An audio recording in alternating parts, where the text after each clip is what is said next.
বাড়িতে থাকলে কিন্তু সব সময় রান্না করতে ভালো লাগে না, তখন মনে হয় চটজলদি যদি কিছু রান্না করে ফেলা যেত আর যেটা খেতে সুস্বাদু হবে সেরকম কিছু রান্না করলে ভালোই হয়।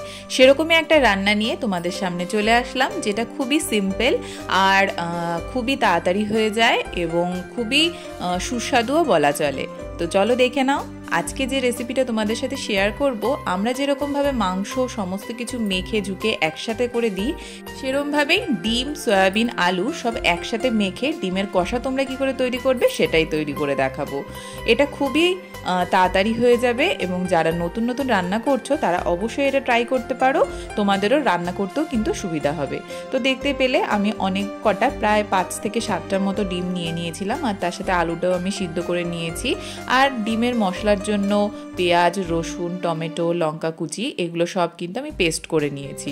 এবার একটা পাত্রের ভিতরে সিদ্ধ ডিমগুলো, আলুগুলো ছুলে নিয়ে হাফ করে কেটে নেবে। আর আমি এর ভিতরে কিন্তু সয়াবিনও দিয়েছিলাম, তোমরা সয়াবিনটা চাইলে দিতে পারো, নাও দিতে পারো। আর সয়াবিনটা দেওয়ার একটাই কারণ, আমি নিজে সয়াবিন খেতে প্রচণ্ড ভালোবাসি, ওই জন্য যারা আমার মতো সয়াবিন খেতে ভালোবাসো তারা অবশ্যই দিতে পারো।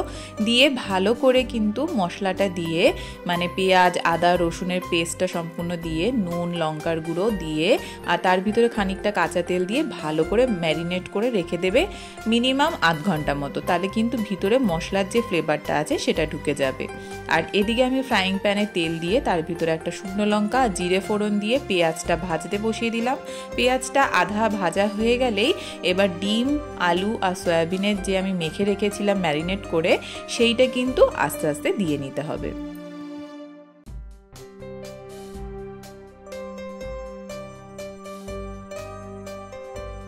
এরপর কিন্তু আর কিছুই না, ভালো করে সাবধানে কিন্তু তোমাদের নাড়াচাড়া করতে হবে। একটু মশলাটা কষে আসলে ডিমের সাথে, তারপরে কিন্তু গরম জল পরিমাণ মতন দিয়ে ঢেকে রাখবে। আর পরিমাণ মতন নুন, চিনিটা দেখে নেবে তোমরা, যে যেরকম খেতে পছন্দ করো। আর অবশ্যই আমি তোমাদেরকে বলবো এখানে ঠান্ডা জলের ব্যবহার করবে না, একটু উষ্ণ গরম জল করে এর মধ্যে দেবে, তাহলে কিন্তু এর স্বাদটা আরও বেশি বেড়ে যাবে। এরপর গ্যাসের ফ্লেমটা মিডিয়াম রেখে ঢাকা চাপা দিয়ে রাখবে। বেশ সুন্দর কিন্তু এটা কুক হয়ে যাবে আর সমস্ত ফ্লেভারগুলো কিন্তু এই ডিম, সয়াবিনের ভিতরে বেশ সুন্দরভাবে ঢুকে যাবে। দেখো কালারটা জাস্ট ফাটাফাটি এসছে। যারা নতুন নতুন রান্না শিখছো বা চটজলদি রান্না করতে চাইছো ডিমের কিছু, তাহলে তোমরা অবশ্যই এই রেসিপিটা ট্রাই করে দেখতে পারো, তোমাদের খুব ভালো লাগবে। আর যদি ভালো লাগে ভিডিওটা অবশ্যই কিন্তু একটা লাইক করবে, কমেন্ট করবে এবং শেয়ার করবে। আর যারা নতুন আছো তারা এরকম টাইপের সিম্পল রেসিপি যদি জানতে চাও বা দেখতে চাও, অবশ্যই কিন্তু আমার চ্যানেলটিকে সাবস্ক্রাইব করো। জানিও কেমন লাগলো এই ভিডিওটা। টাটা, সবাই ভালো থেকো, সুস্থ থেকো, আবার একটা ভিডিওর সাথে দেখা হবে।